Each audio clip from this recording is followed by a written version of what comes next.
Welcome to today's Explainer. We're stepping into the shoes of a theological detective today to investigate a really fascinating historical and literary mystery.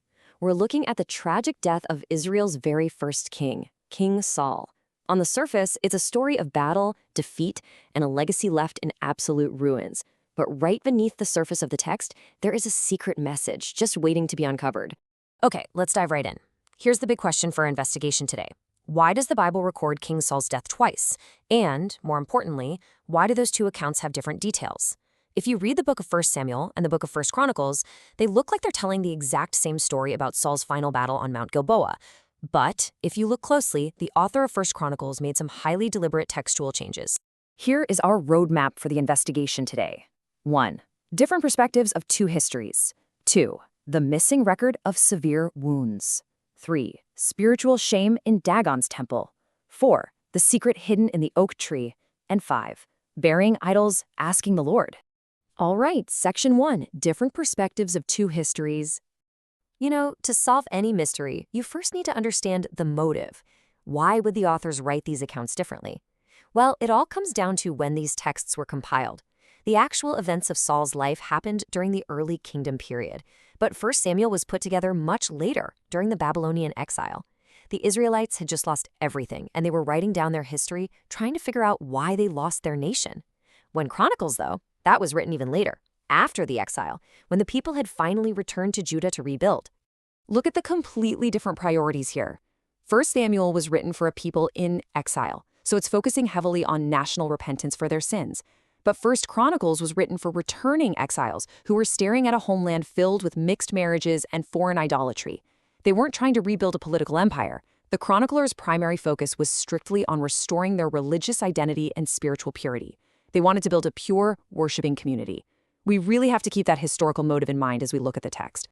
Moving on to Section 2, the missing record of severe wounds. Let's actually put the text side by side. 1 Samuel 31 tells us that as the battle turned against Israel, the archers overtook Saul, and he was severely wounded. Knowing he wouldn't survive, he asks his armor-bearer to kill him, and eventually he just falls on his own sword. But look over at 1 Chronicles 10.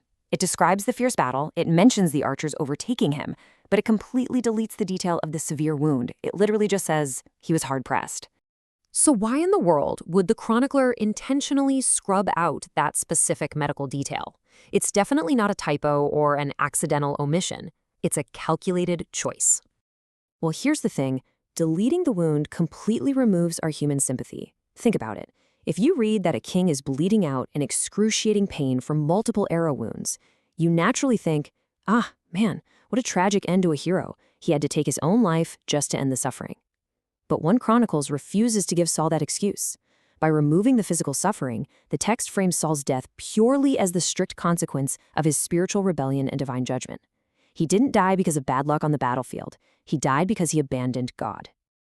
Okay, Section 3, spiritual shame in Dagon's temple. Now, looking at the aftermath of the battle, 1 Samuel tells us the Philistines found Saul's body, stripped him, and fastened his headless body to the wall of Beth-shan. It was a physical, geographical humiliation meant to strike terror into anyone walking by. But 1 Chronicles changes the focus completely. It ignores the wall of Beth-shan entirely and instead highlights that the Philistines fastened Saul's head in the temple of Dagon. Again, we have to stop and ask, why the shift? Why is the chronicler so laser-focused on this specific idol-worshipping location? Because it is a brilliant theological callback. If you remember your biblical history, decades earlier, the Philistines captured the Israelites' Ark of the Covenant and put it right there in Dagon's temple. And what happened? The statue of Dagon mysteriously fell on its face and shattered before the presence of God. God utterly defeated Dagon. But now, because King Saul was unfaithful, the anointed king of Israel has shamefully become a trophy hanging in that exact same temple. It shifts Saul's death from a mere military loss to a catastrophic spiritual humiliation.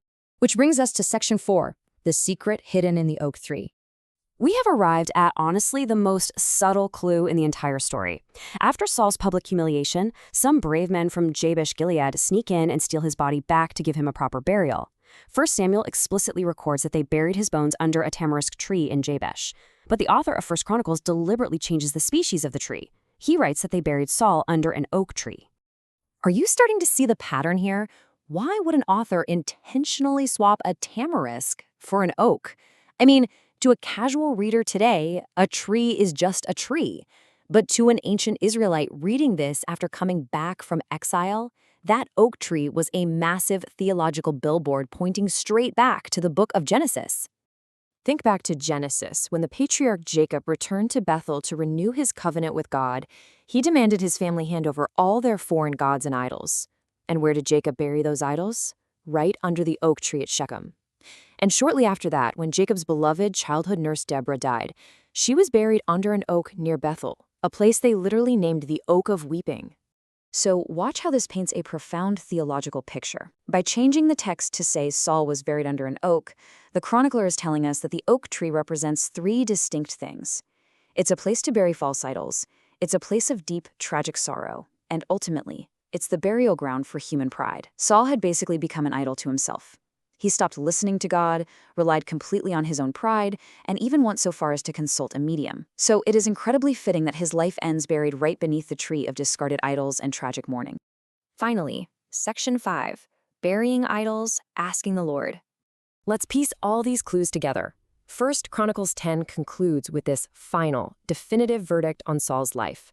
Saul died because he was unfaithful to the Lord and did not ask of the Lord. That is the ultimate takeaway here. Saul didn't die just because the Philistines had better archers. He died because of a fatal flaw of self-reliance. He simply stopped asking God for direction. I actually have to share this incredible poetic wordplay found in the Korean translation of this text because it captures the essence of this perfectly.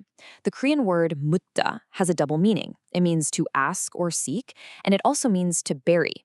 So the profound tragedy of Saul is the tragedy of mutta. Because Saul did not mutta, seek, or ask God in his times of trouble, his life and his massive pride ended up mutta, buried under the oak tree of idols. It's just a brilliant linguistic reflection of his spiritual failure. Which leaves us with a pretty provocative question. The chronicler wrote this entire thing to warn a rebuilding nation to rely wholly on God and not on their own strength. So look at your own life. When you had a crisis, who do you ask? Do you rely on your own pride, maybe your wealth, your intellect? What idols of pride do you need to willingly bury under the oak tree today before they end up burying you? Take a moment to really reflect on that. Thank you so much for joining me on this explainer. Until next time, keep digging into the details.